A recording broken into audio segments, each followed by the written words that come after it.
Hello and welcome back to the channel. I'm Sachleen Singh, and today I will be taking you through the quads recap that were held this Sunday on the 19th of April 2026. This week we had 4 new people showing up, and that's very interesting.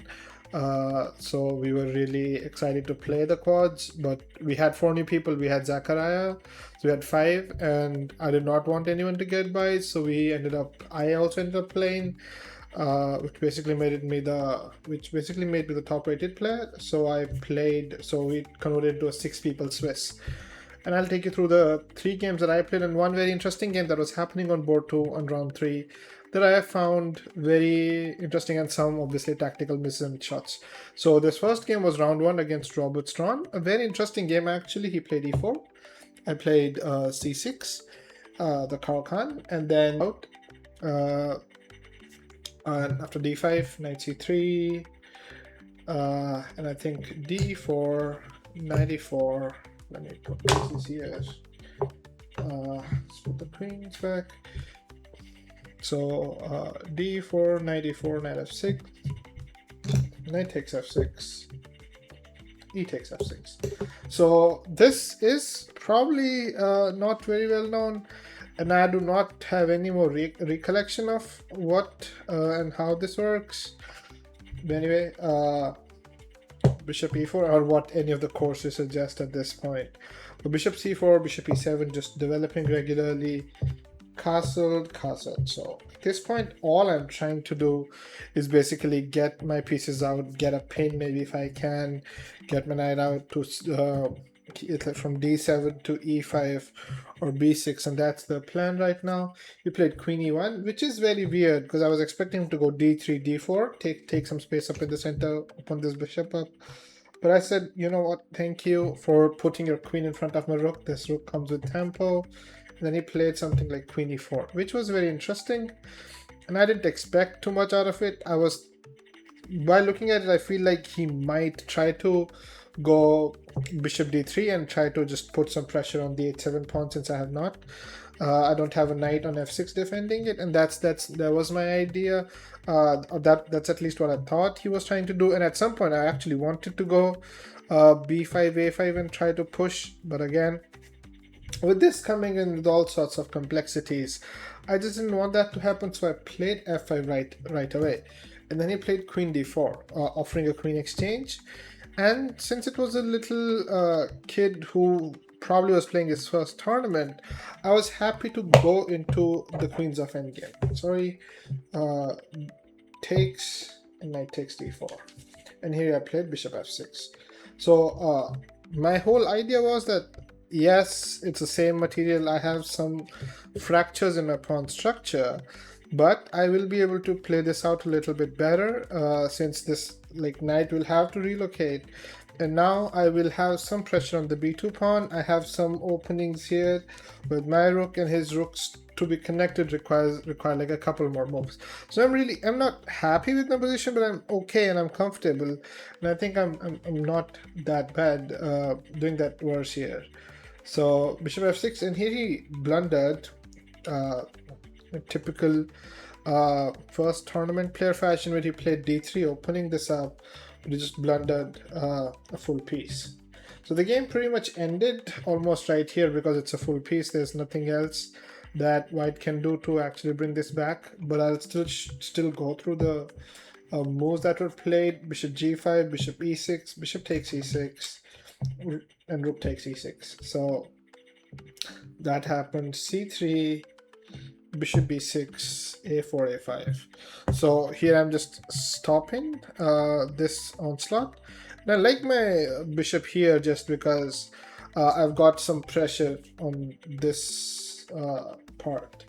He played rook a3, knight d7, again developing the pieces, and he played rook b3, attacking the bishop, but my knight defends it. There's not a lot that he can do or threaten here, and here I played rook b3, rook a8.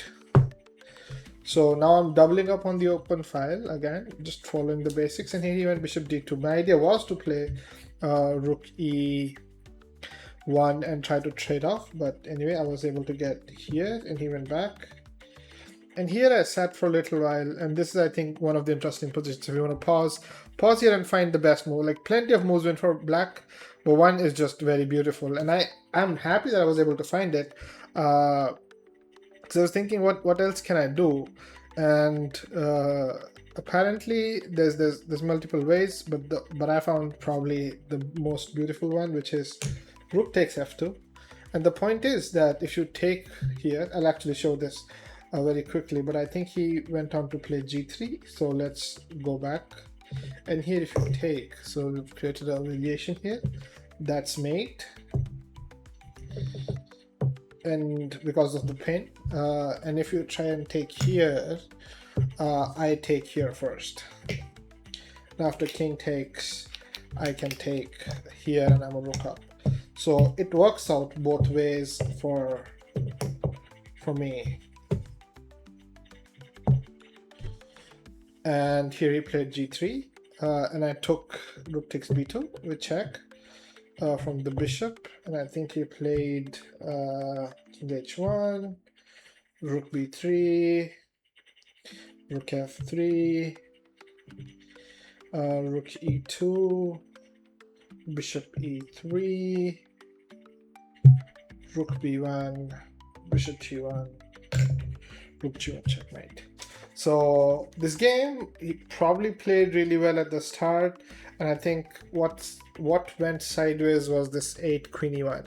Queen e1 just allows me to do a lot more with my rook coming forward. And that was a little bit of a problem, and I think he could have probably managed it a little better. And then also this giving up the free knight on d4, that caused a little bit of problems. So this next game I'm white, so let's quickly set the pieces up.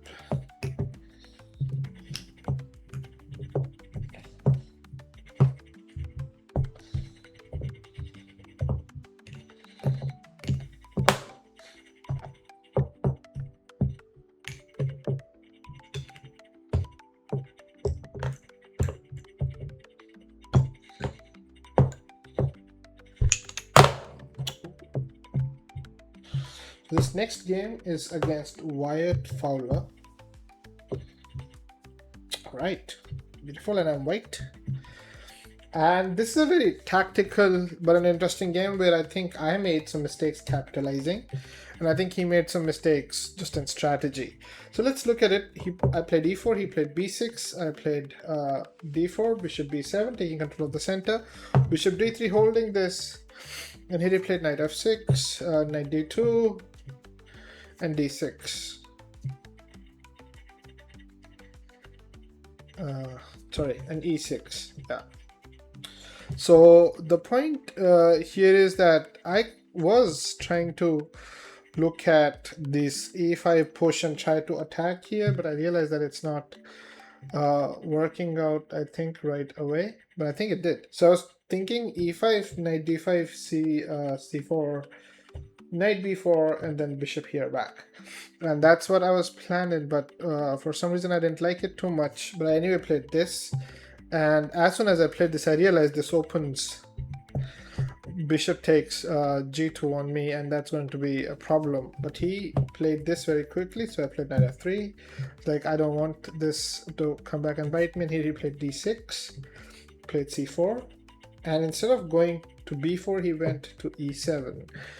And after knight e7, I took e takes d6, and he played queen takes d6. And here I think I'm really happy with how it has turned out, because his bishop still needs a couple of moves to develop, which means his king will still take a couple of moves to castle. Or if he wants to castle on that side, still takes like 3 moves to castle king side, 2 moves to castle queen side. And if he tries to castle queen side, I have b4, c5 breaks. But I castle here. And he plays knight g6. And I play knight e4. Taking the queen, and the queen goes back to d8.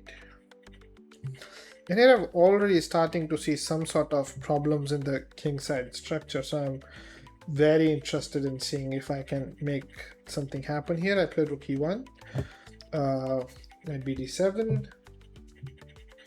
Now here I play d5, plays bishop e7, and here I play d6. And after fe6, I claim that this pawn on e6 is actually having a lot of problems. And more than that, if the king now tries to castle kingside, this bishop taking on g6 is a much bigger problem. If the king stays put, maybe taking on g6 is not a bigger, maybe it's not that big of a deal, but still be a big problem, because after you take back, the rook and the queen can join forces here. So I will not be very keen to take on g6 right away, but I might be. It's just not sure. So here he played knight f. No, here I played knight f g5. I spent some time here and I wanted to go this, but I went knight f g5. And here he played e5. And I put the knight on e6 anyway, queen c8, going away. And here I thought again for a couple more minutes, because I think we've cracked it into the position. We just need to find a way to deliver checkmate. But it's not so simple, as you'll see. Knight takes g7, king f7. And the engine here says I had to come back to f5, but I went to h5. Just blocking the squares away from the king, so king doesn't have the g7 and the f6 square for himself. And after knight h5, knight c5 was played, trying to go here, and I played queen f3 here, going in. And I would have really appreciated if the king went towards the rook, towards g8, but the king went towards e8, and here I played knight g7, king d8. And here I played bishop c2, and the idea was that at some point I can actually play rook d1 check. And I'm opening that piece up, but I forgot that bishop d6 was coming in the middle. Anyway, he took here, knight takes e4, bishop takes e4, bishop takes e4, and the engine even here says go rook d1 first, but I went queen takes d4. Now suddenly two of my most attacking pieces are out of the game, whereas two of his defensive pieces are out, but that gives him a lot more space to hang around. And here he played bishop d6, I think, and I played queen c6. And this is not a great move, but the point of all of this was that I want to give this bishop check, and suddenly he has problems that he has to play against. Although he can play something else, but he can try to run away. He can play h6 and other stuff. So it wasn't that, but it was just trying to cover this square, because if my queen from here I try to run in, he can take this diagonal, run back. So I cannot give perpetual checks here, which means I had to cover it from somewhere. And I thought this is a more practical try. So I played queen c6. So you can get queen c6, and here he played king e7. Now after king e7, bishop g5 was played. And after bishop g5, king f7, knight h5. And here came probably one of the major mistakes, h6. I think this probably here, queen g4 is a nice try attacking these two.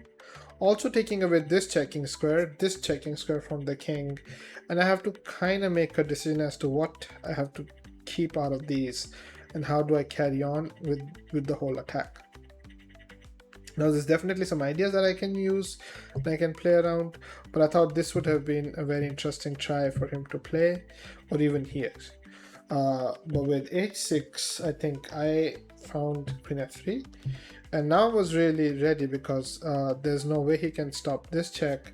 And after king here, I find queen f6, and there is no way to stop this mate right here. I mean, there are ways, but it's not. You're already losing a piece. So I think he and after queen f6, he played rook h7 and give a check. He goes here, and that's made in two moves. So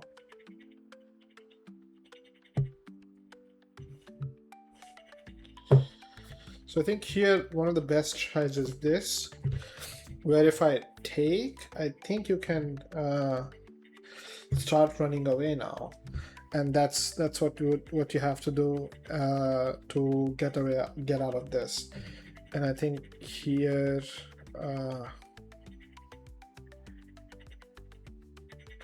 maybe there is this, but there's a lot of ways here. So you still are losing a piece as black, and he had some chances that he let go in this game. So on the whole, I think a very interesting line again, and I think I did make some concessions right here when I allowed this double piece exchange to happen on e4, which I should have, even if it happened, I should have done it on my terms and not his.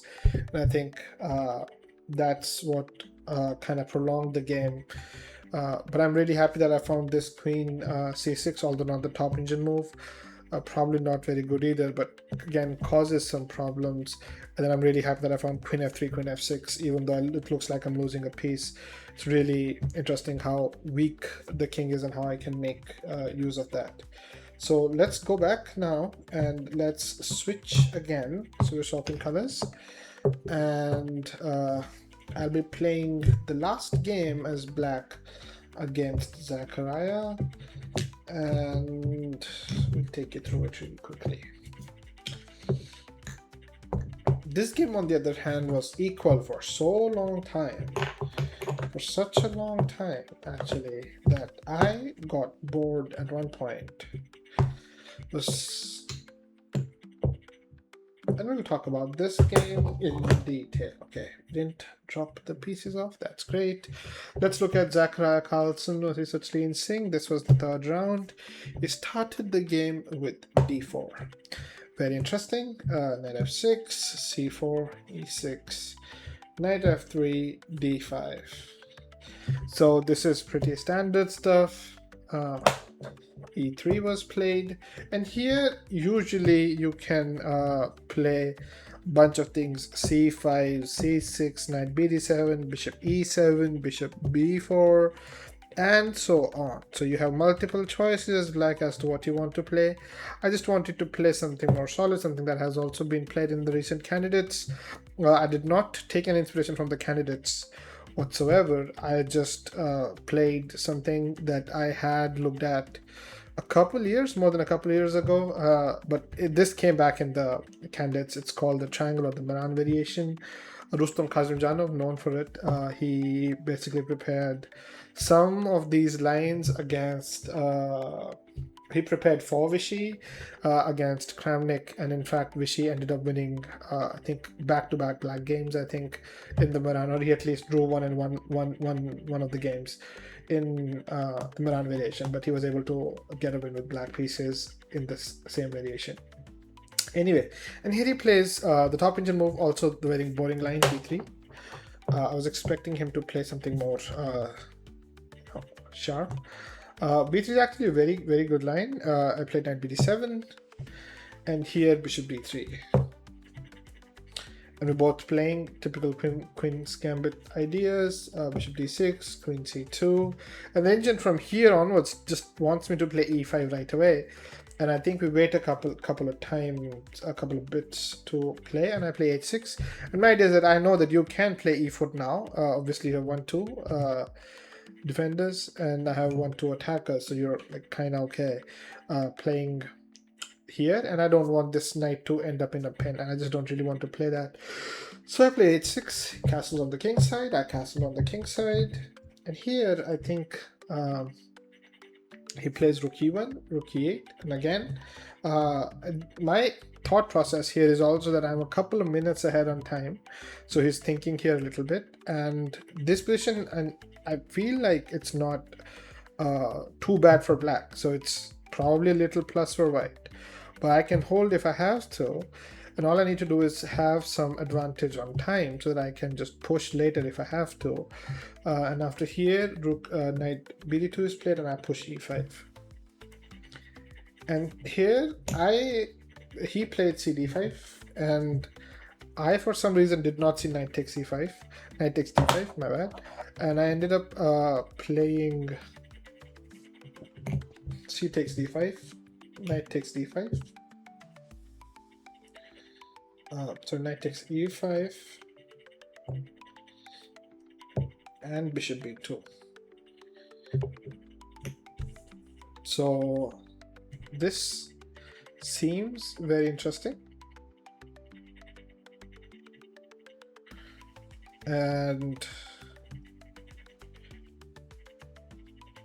all I could think about is, how do I make progress in this one? So one of my ideas is that this bishop is not developed. The other one is that he holds the open file with one of the major pieces. So I should try and find a way to put these two ideas together. So I found bishop g4, and the plan is that if you allow me, I'll take here twice, rupture upon structure, and I'll also get to play rook c8 at some point, pushing you back. So that was my idea. When I played here, he played bishop e2, just defending it more than once so that he doesn't have to take with the pawn, and I played rook c8. And after rook c8 here, and bishop f5. And moving the bishop back is basically a clear signal saying, hey, you know what? I feel like what I wanted from you, I got this. So I played my bishop to a more active square, move your bishop to a passive square, putting my bishop back to an active square, and now I'm going to try and put my rook on c2 or my bishop on c2, and I'm going to just ask you more questions out of this. And after I played bishop f5, rook c1 was played, and I actually took. And after he takes, which will become clear really quickly, I was played rook c1, queen c1, knight d3, takes, and bishop here. So the point was that I am happy to give this open file up for two bishops. And here he played queen c3, and I played bishop g6, which is a bad move. Actually, bishop f5 was supposed to be played, and then he played rook c1, and I rectified it by playing this. And this is where my notation ends, with bishop f5. But let me try and recall what was played. In fact, I will have some way of verifying what we were playing. So let me see.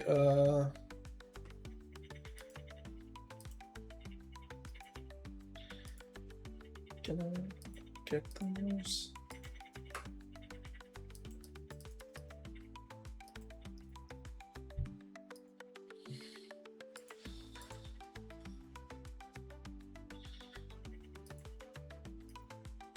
That is funny that I don't have moves for this, but I promise you I had moves for this one.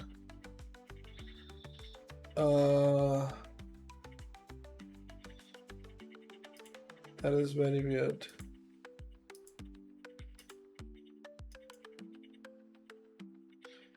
Oh, it is because we're not connected. Sorry. We're doing this live, guys. So we're still doing this. We're putting no edits into this, but I'm trying to connect. I printed out actually a score sheet, and my computer is connected to that side of the printer, so we were not able to find the moves, but I have the moves now. We'll quickly go back. So bishop f5, and then he played queen here, attacking this, and I played queen b8. I remember this. So my idea is now I'm trying to attack here, and I'm also defending this. I'm also cheekily trying to see if I can play rook c8, so that there's not a lot of problems. I'm also hoping at some point, if I'm able to move this knight, if this knight somehow moves, I can also put the bishop on e5. There's a bunch of ideas for black on point, but also I'm trying to do is squeeze out white's moves away from him. And I think here he plays h3, obviously making space, and here I played this. And my point is again that I somehow want you to take, so that I can either clarify this. So if you take, I take back here. This is defended. Your knight has to move, but also then I get queen e5, bishop e5, winning this bishop up. So I'll quickly show you this. After he played queen a4, But let's say if he would have taken, I take back, and now you have to defend this knight, so you have to move this. And now since you lost this, I can play this. And now this bishop is dying on B2. Anyway.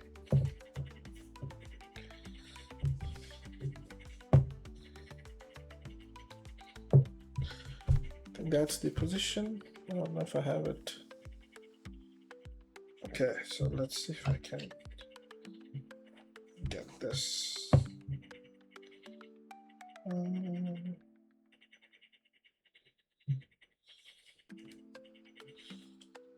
Just play this. Okay. Let's see. Bishop e4. Right, so right here.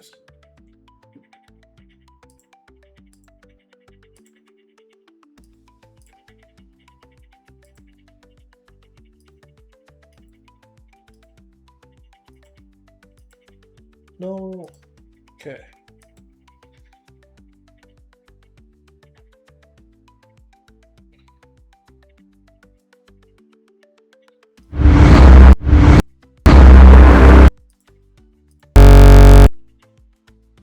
Okay, we've got it back. We have bishop e4 on the board. Anyway, so queen a6 was played. Queen a4 was played, and I played b5. My idea was that I want to, again, block any ideas he wants.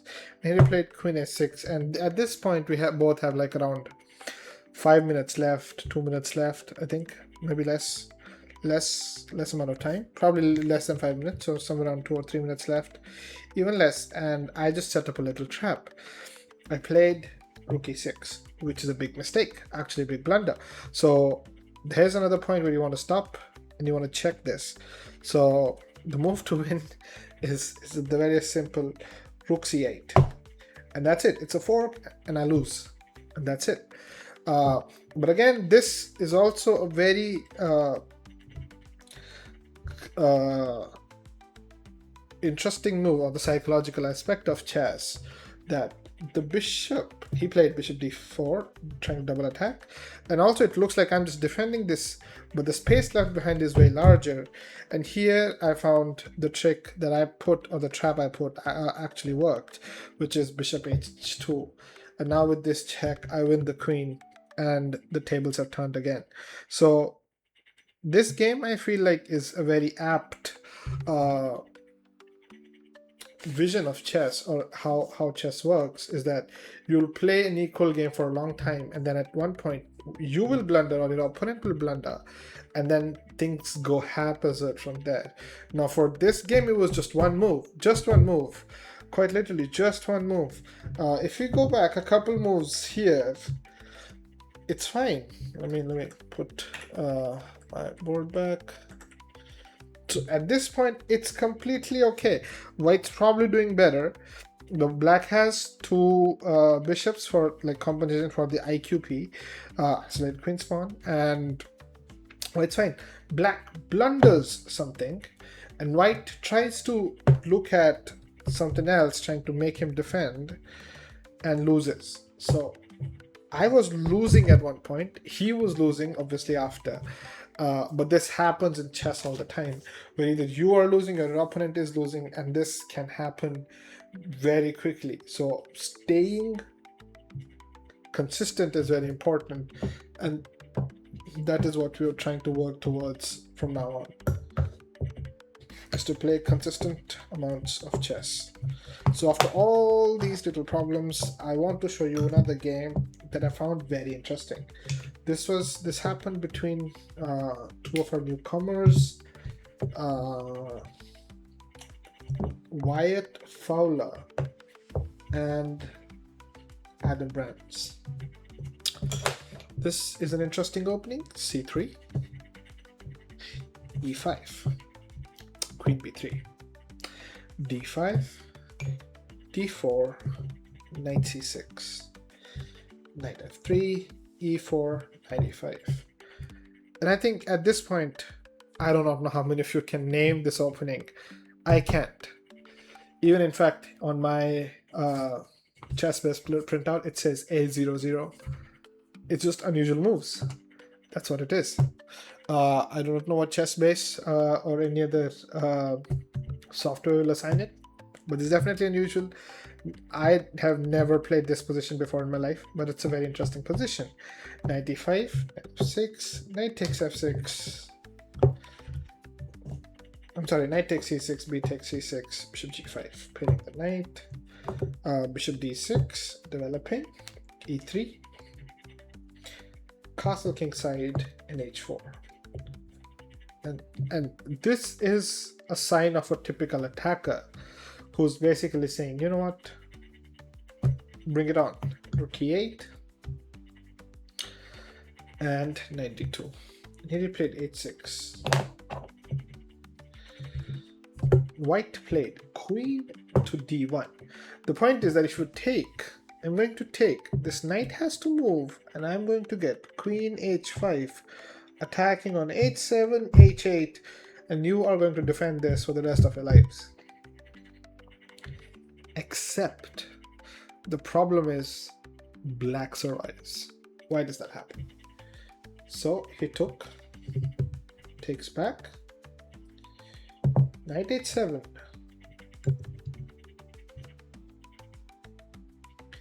queen h5, and what saves is the light square bishop that hasn't been developed. Bishop to f5, defending here and causing big problems. And here he plays g4, bishop g6, queen h3, and now suddenly white's attack is gone. This bishop will eternally defend this knight. There's no way you can attack this bishop. Even if you try to, you'll have to use your light squared bishop who doesn't have a life, for once. Second, I don't know how, but let's say you are a master maneuverer and you go to b3, c1, e2, and then you bring your knight to f4 to attack this. You know what's waiting? Bishop on d6. The funny thing is, no matter how hard you try, it's very difficult. So you have to get here, here, or here to attack this bishop. To get here, you'll have to go here, and then you'll have to come here, right? So let's backtrack. If the knight is on h4, you'll have to go to g2.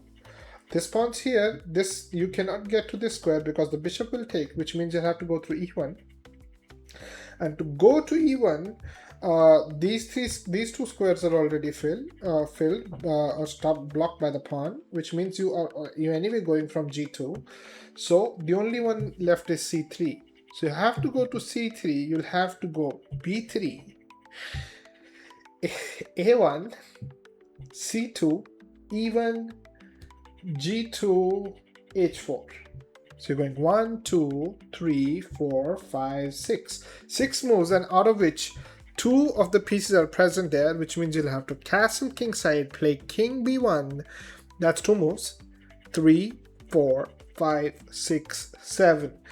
And then you take, and all black requires is maybe 1, queen e7, queen e6, and black defends it again. So it's too much for white to try and unbuckle this situation. And here black goes restless. I'm sorry, white goes restless. But after here takes, and he plays f4. And this probably starts a downfall, because now suddenly after takes, look at this bishop. Look at this queen.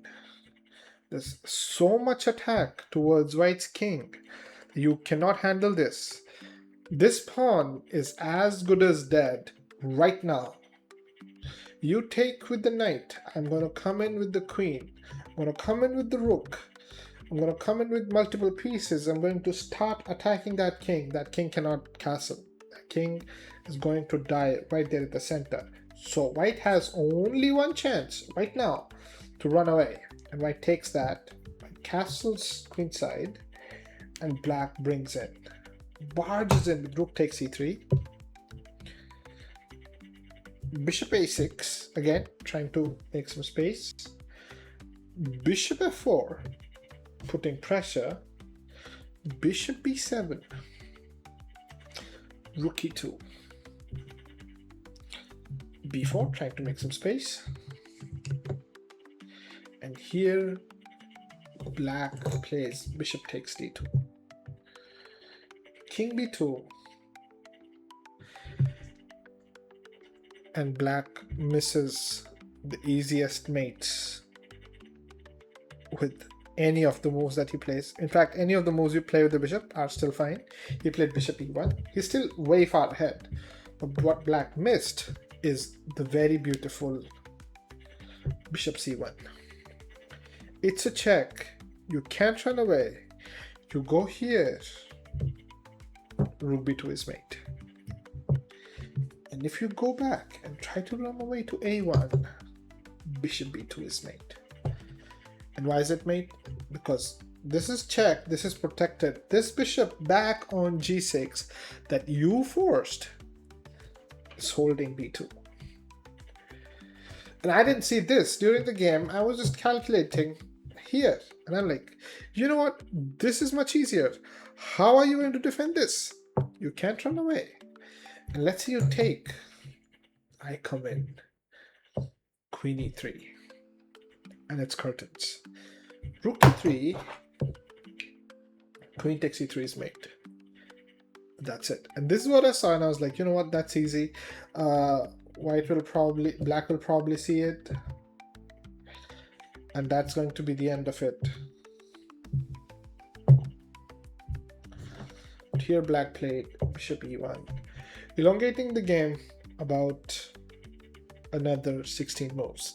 Anyway, so bishop e1 was played, and here he played king b3, and bishop came back to h4, which I think is just a lost piece.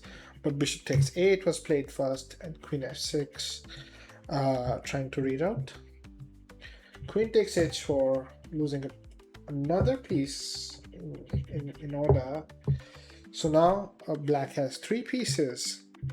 White has 2 rooks and here, but also black has a pawn that's close to queen a. So black's an exchange down and with plenty of pawns present. Here he played knight g5, rook dh1, I think king f8. Here he played bishop takes c6, bishop e4, defending everything. Rook h5, f2, rook takes g5, bishop takes h1, rook f5, bishop g2, bishop b5, rook d2, rook e5, and there's this mate threat right now. So he plays g6, rook e8 check, king g7, rook e7, f1 queen, takes,